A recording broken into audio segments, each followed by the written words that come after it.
اسلام امن کا دین ہے۔ اسلام معاشرے کے اندر امن قائم کرتا ہے۔ اسلام پوری دنیا پر امن قائم کرنے کے لیے آیا ہے۔ اسلام نے جانوں کی حفاظت کی ہے، لوگوں کے مالوں کی حفاظت کی ہے، لوگوں کے دین کی حفاظت کی ہے، ان کی عقلوں کی حفاظت کی ہے، ان کی عزتوں کی حفاظت کی ہے۔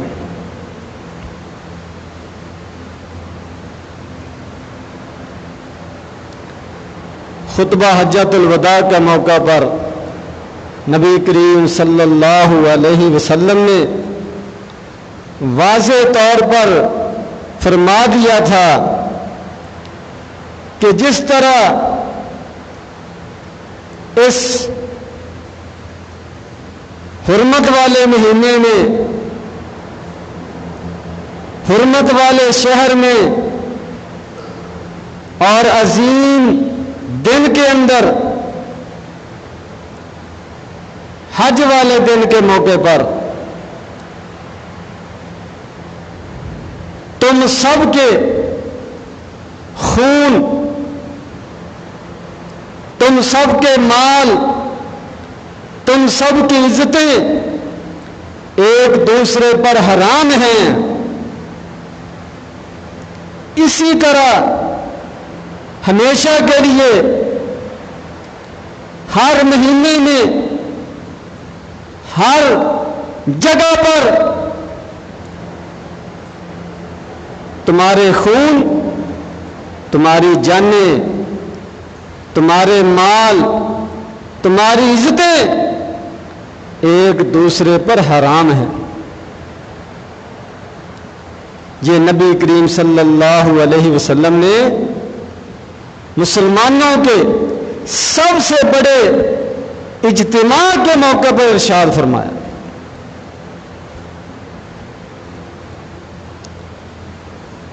اور ساتھ یہ بھی فرمایا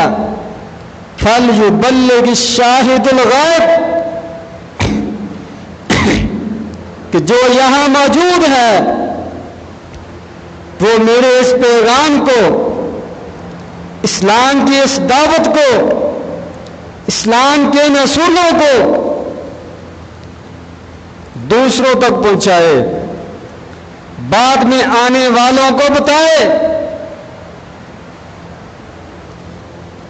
اور صحابہ کرام نے اس پر عمل کیا، پورا دین کے تمام اصول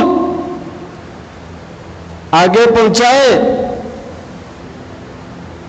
اور اس کے راستے میں آنے والی رکاوٹیں، تکلیفیں، پریشانیاں، ان کا مقابلہ کیا۔ اگر ان کو جانیں پیش کرنا پڑی تو انہوں نے جانیں پیش کی۔ اس دین کے نفاذ کے لیے، اس دین کے دنیا میں پھیلانے کے لیے انہوں نے دن رات محنت کی، ہر قسم کی قربانی دی، کیونکہ یہ دین ہی انسانیت کی فلاح کا دین ہے، کامیابی کا دین ہے، دنیا میں امن کا دین ہے، آخرت کے تمام مراحل کو کامیابی سے گزارنے کے لیے یہ دین ہے۔ اور جن لوگوں نے اس دین کو اپنایا، اس دین پر مکمل طور پر عمل کیا، ادخلوا فی السلم کافہ، پورے کے پورے اسلام میں داخل ہو گئے، ان کی سیاست، ان کا عدالتی نظام، ان کی معیشت، ان کے گھر کا نظام، ہر چیز اسلام کے مطابق ہو گئی، تو وہ لوگ اس دنیا کے اندر بھی کامیاب زندگی گزار کر گئے اور آخرت میں بھی ان کے لیے کامیابیاں ہیں۔ تو یہ دین اسلام لوگوں کی عزتوں کی حفاظت کی تعلیم دیتا ہے، لوگوں کے مالوں کی حفاظت کی تعلیم دیتا ہے، لوگوں کی جانوں کی حفاظت کی تعلیم دیتا ہے، اور یہ انسانی فطرت ہے، دنیا کا یہ اصول ہے کہ جہاں کسی کام کی ترغیب دلائی جاتی ہے، شوق دلایا جاتا ہے، یا کسی غلط کام سے روکا جاتا ہے، اس سے ڈرایا جاتا ہے، اس کے ساتھ ساتھ حکم نہ ماننے والوں کے لیے، بغاوت کرنے والوں کے لیے سختی بھی ہوتی ہے، سزائیں بھی ہوتی ہیں۔ صرف ترغیب اور ترہیب یعنی اچھے کاموں کا شوق دلا دینا یہ کافی نہیں ہے۔ جن کاموں کو کرنا فرض اور لازمی ہے، اگر کوئی ان کو پورا نہ کرے تو اس کے لیے سختی بھی ہے، سزائیں بھی ہیں۔ اسی طرح جن کاموں سے منع کیا گیا ہے، جن کاموں کو حرام قرار دیا گیا ہے، ان سے صرف روک دینا، ڈرا دینا یہ کافی نہیں ہے۔ جو لوگ معاشرے کے اندر کچھ لوگ ایسے ہوتے ہیں، وہ صرف سمجھانے سے بات نہیں سمجھتے، ڈرانے سے نہیں ڈرتے، ان کے لیے پھر سختی کا اصول اپنایا جاتا ہے، سزاؤں کا نظام بنایا جاتا ہے، اور اسلام کے اندر حدود، سزائیں،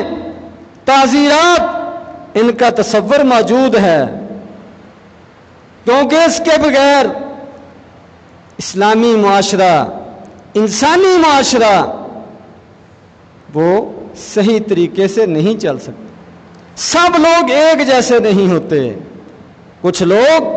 صرف زبانی سمجھانے سے بات کو سمجھ جاتے ہیں، اور کچھ لوگ ایسے بد فطرت ہوتے ہیں، بد طینت ہوتے ہیں، ان کی عادات اتنی خراب ہو چکی ہوتی ہیں،